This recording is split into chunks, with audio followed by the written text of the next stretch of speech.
হাতে করিয়া মেহমানের খেদমত হাতে করিয়া অহংকারের যার বিরুদ্ধে নিজের হাতে করিয়া তাকে আদিত করিয়া নিজের আত্মসত্য করিতে হইবে।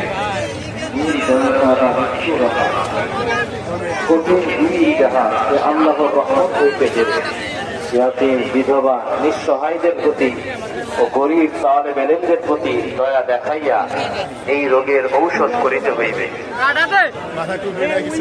বখিল, সখী আল্লাহর দোস্ত, বখিল আল্লাহর দুশমন, এই কথা স্মরণ রাখিয়া নিজের সাধ্যানুযায়ী সাখাওয়াতি করিতে হইবে। বখিলে কঞ্জুসি যখনই দিলে আসিতে থাকে তখনই তার বিরুদ্ধাচারণ করিয়া নফসের ইসলাহ করিতে হইবে। নফসের ইসলাহ হইতে গিয়ে আল্লাহকে পাওয়া যায় না। দায়িত্ব জ্ঞানহীনতা, কর্তব্য কাজে ত্রুটি